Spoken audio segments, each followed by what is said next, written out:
Falamos agora da contratação de ontem do Santos. O Robinho foi anunciado oficialmente, jogador de 36 anos, chega para mais uma passagem no Peixe.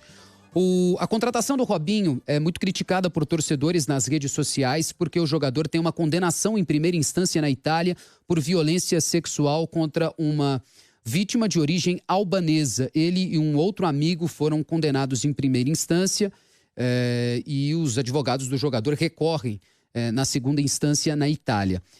Para a gente entender melhor essa parte jurídica, nós conversamos ontem aqui na CBN, durante a transmissão de Palmeiras e São Paulo, com o nosso comentarista, o nosso jurista aqui, o Dr. Walter Mairovich, que está sempre na programação da CBN, no jornal da CBN, entende muito das leis italianas e nos explica em detalhes esse caso jurídico. Essa conversa foi gravada ontem. Na sequência, eu converso aqui ao vivo sobre esse tema com a antropóloga e professora da Universidade de Brasília, a Débora Diniz.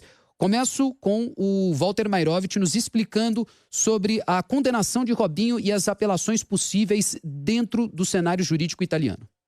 O Robinho, ele foi condenado em primeiro grau, que lá na Itália é um colégio, é um tribunal, não é só um juiz, tem participação popular, foi condenado, mas a condenação não é definitiva. Ele apelou e lhe foi reconhecido o direito de recorrer em liberdade. Isso está em sede de apelo. Portanto, eu acho que a gente não pode excluir e deixar de lado essa presunção de não culpabilidade ou mal chamada presunção de inocência. Doutor Walter, essa primeira instância, só para deixar claro, ela é diferente do que a gente tem aqui no Brasil, porque no Brasil é só um juiz. Lá na Itália, como o senhor disse, tem até uma participação popular também, né? Sim, é um sistema já colegiado e, portanto, se pode diminuir o número de instâncias. Aqui no Brasil a gente tem primeiro grau, segundo grau, terceiro e um Supremo como quarto, fora os recursos internos, né? Por isso é que aqui no Brasil a justiça tem um ritmo de lesma reumática, tá? Então a Itália tem só 3 graus e poucos recursos. Depois do apelo tem só a Corte de Cassação. É mais rápido, portanto, o processo. Então depois dessa que ele está recorrendo agora, haverá apenas mais uma possibilidade de recurso para o agora atacante do Santos. Essa é uma história de 2013, a condenação veio em 2017. Pelo que o senhor entende, então, levam-se muitos anos mesmo para que os recursos sejam analisados, né? Porque desde 2017 tem essa primeira condenação. Sim, exatamente. Mas a gente tem que pensar também que não é só Robinho, tem outros réus. Se não me engano, são mais 3. Então, existe esse tempo e também tivemos agora, recentemente, problema de pandemia e etc., que, evidentemente, os processos ficaram paralisados. Agora, ele saiu legalmente da Itália e foi jogar em outro lugar fora da Itália. Agora, um ponto, Vinícius, importante, lembrar, se ele está condenado na Itália, a Itália pode pedir a extradição dele para o Brasil? Isso não pode, a nossa Constituição não admite, não permite a extradição de nacionais. Isso é uma regra também. Tem exceção, por exemplo, da Constituição da Colômbia com relação a narcotraficantes, tá? Aí pode ser um nacional. Mas a Constituição brasileira só admite extradição do naturalizado, que não é o caso, evidentemente, e assim mesmo em casos de tráfico de drogas. E não é o caso, evidentemente, do Robinho, que é brasileiro e é brasileiro nato. Portanto, aqui não há qualquer possibilidade de extradição ou de se levar à prisão italiana. Eu queria que o senhor me explicasse também, se ele estivesse na Itália, ele poderia ter recebido uma prisão preventiva, porque me lembro que há alguns anos ele, como jogador de um time na Turquia, não foi à Itália enfrentar o Milan. Oficialmente o clube na época não disse o motivo, mas as informações são de que ele evitou de ir à Itália por causa dessa condenação. Olha, não existe, evidentemente, isso foi por excesso de zelo do advogado, tá? Porque não existe essa possibilidade. Na Itália, só cabe prisão preventiva quando ocorrer necessidade, a necessidade do Ministério Público mostrar por que a pessoa precisa ter a prisão provisória preventiva imposta. Então, é um princípio da Constituição italiana da necessidade. E, pelo que se viu, o Robinho não teve revogado o direito de recorrer em liberdade. Então, não havia nenhum risco com relação a uma imposição de prisão preventiva. Esse é o doutor Walter Mairovich, nosso colunista aqui na CBN, explicando a parte jurídica. O Robinho foi condenado em primeira instância. Na Itália, ele tem a possibilidade de recorrer em outras 2 instâncias. Tem esse tribunal de apelação, que é essa instância do momento, né? A segunda, depois da condenação numa primeira instância, que é colegiada, diferentemente de uma decisão de um só juiz, como aqui no Brasil. E para a gente tratar sobre esse caso, quanto à violência de gênero e o que representa a contratação de um jogador por um grande clube do futebol mundial, o Santos, nessas condições, a gente conversa com a Débora Diniz, que é antropóloga e professora da Universidade de Brasília. Para quem nos acompanha na internet, no YouTube ou mesmo pelo Twitter, nós estamos com imagem da professora Débora Diniz. Professora, muito obrigado por atender a CBN, muito bom dia. Eu queria o seu entendimento sobre esse caso que traz muitas manifestações nas redes sociais desde a noite de ontem, quando o jogador foi contratado oficialmente. Bom dia, muito obrigado por atender a CBN. Muito bom dia, Vinícius. Eu começaria assumindo que o Dr. Walter nos explicou está superado. Nós estamos falando de um processo judicial em que ainda há forma de recorrer, e isso se chama um direito fundamental de qualquer um de nós. Então, vamos superar a parte jurídica. Agora nós vamos para a parte do que representa um símbolo, como um jogador de futebol, com um processo, uma acusação de violência contra a mulher. Ele deve... Qual é o impacto de uma contratação como essa? Eu começaria dizendo que a maior parte dos homens, ela não aprova e não aceita uma violência contra a mulher, um estupro, uma violência sexual. Agora, o futebol é um espaço do que nós chamamos de masculinidade tóxica. O que é isso? Há uma exacerbação de símbolos, seja de homofobia, seja de um superpoder, a fama. Então, talvez o que o Santos devesse ter feito aqui nós estamos conversando, nós não queremos restringir direitos que a justiça ainda está em processo de investigação. A contratação, ela levanta uma pergunta, e falar a verdade sobre essa pergunta é o primeiro caminho. É dizer, estamos contratando um jogador de futebol, da qual tem uma investigação sobre um grave crime, que é um crime de violência sexual contra uma mulher, e ao que parece, uma mulher estrangeira. Esse processo corre na Itália e, se ele vier a ser condenado, ele não fará parte da nossa equipe. Mas o Santos podia fazer mais. Podia dizer, paralelo a isto, nós vamos abrir uma campanha, uma conversa franca e ampla sobre os efeitos perversos da violência contra meninas e mulheres e violência sexual. Que o esporte tem que ser o espaço de transformação de símbolos e de símbolos de masculinidade. E a gente fala de um clube que foi um dos que mais se posicionou recentemente no Brasil com relação à defesa dos direitos das mulheres, da população negra no país, de gays e lésbicas, de vítimas da xenofobia no Brasil. Mas a impressão que nos fica é que aquelas são campanhas do departamento de comunicação do clube, que entende a necessidade da instituição se comunicar sobre estes assuntos. Mas essa não é a impressão da própria diretoria, porque a decisão da contratação de um jogador como o Robinho, nessas circunstâncias que a gente cita aqui, sem dar espaço a esse debate, ela é de pessoas que não estão presentes naquela campanha anterior que leva o nome da mesma instituição, né? E cai em contradição, porque esse é o grande debate, né? O Santos é o mesmo time que há pouco tempo se colocava a favor das mulheres em meio a um país que é um dos que tem essa maior gravidade no assunto, né? A violência contra a mulher, professora. Só que há tempo, Vinícius, há tempo desses dois universos dentro do Santos se encontrarem, conversarem e entender que ao contratar um jogador da qual há um evento que está sob investigação e que falar a verdade é cuidar das mulheres. Falar a verdade não é puni-lo antes da justiça. Porque nós não queremos também aqui a operação, que é também de uma masculinidade, de justiceiros em praça pública, proibindo um sujeito, qualquer indivíduo que esteja sob investigação, o seu direito de defesa, né?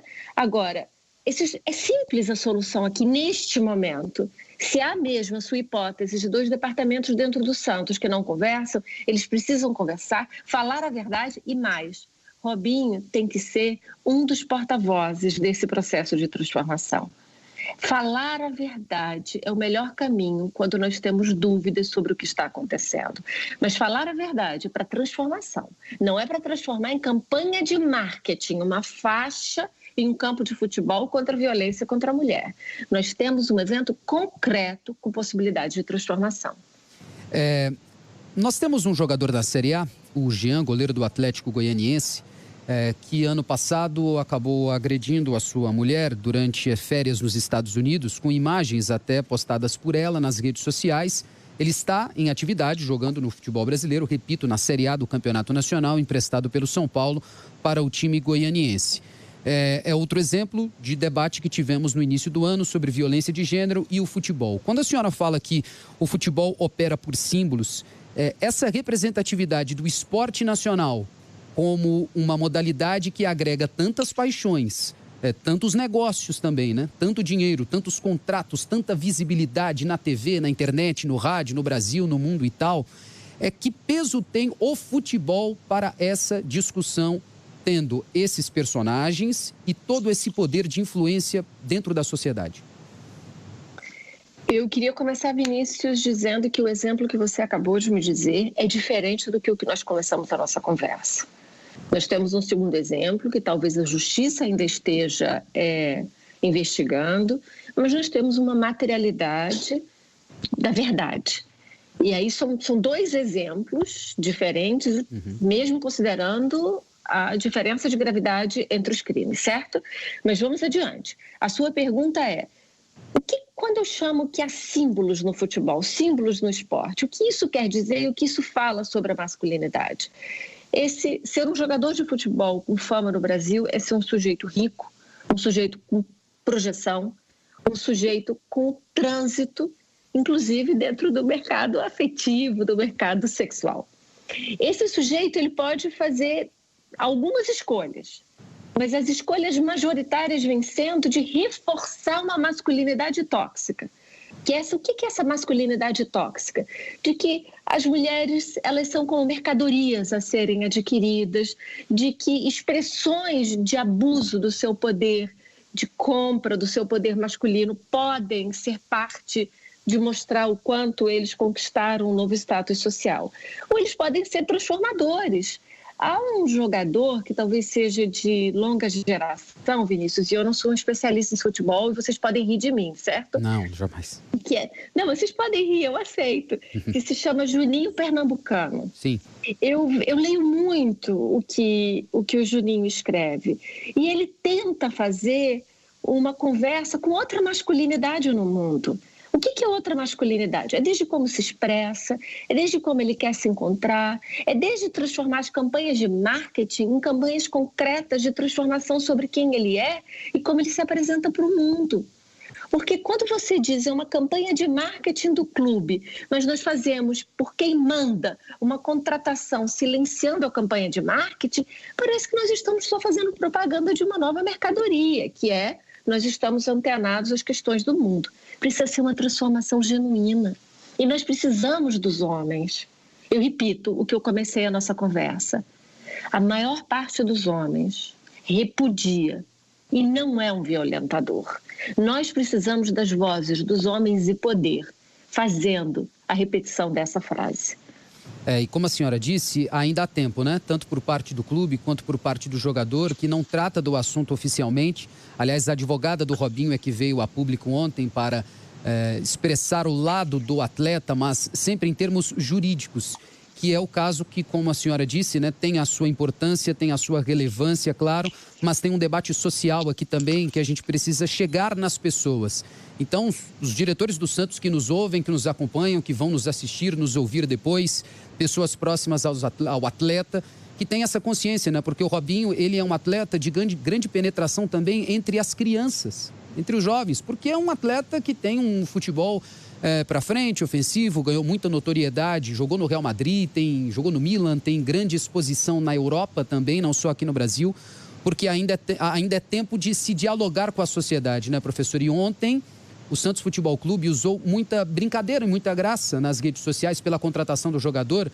Ele é conhecido como um jogador de pedaladas por um drible que faz desde 2002 e essa foi repetida a brincadeira nas redes sociais desde ontem. E o assunto da condenação do Robinho, a qual ele ainda está respondendo na Itália, não veio a público, né? E já estamos há várias horas desde esse anúncio. Por favor, quero ouvi-la.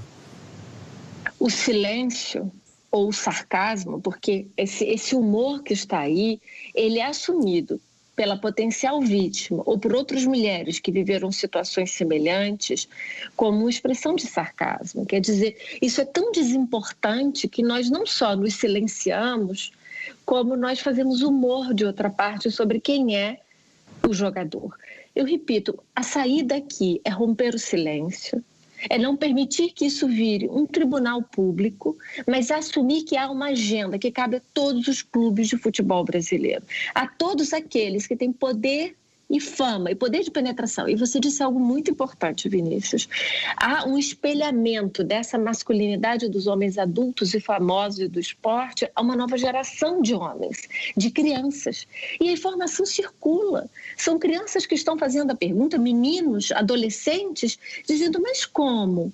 É muito difícil entender a complexidade jurídica, certo? Muito. E é dever do clube entender que se a complexidade jurídica garante a ele e deve garantir a todos os cidadãos, mesmo os mais pobres e vulneráveis, o direito a se manter em liberdade, a ter uma vida possível no trabalho e na família, enquanto a justiça é quem determina quem é culpado ou não, é preciso que o espaço pedagógico seja levado com a máxima prioridade e seriedade. E o espaço pedagógico começa pela verdade.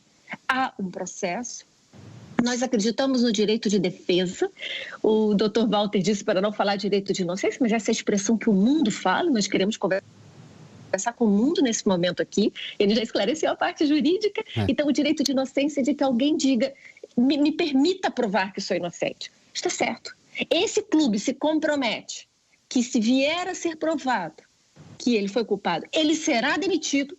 Esta é uma promessa de antecipação sobre o que vale, o que é certo e o que deve ser protegido na vida.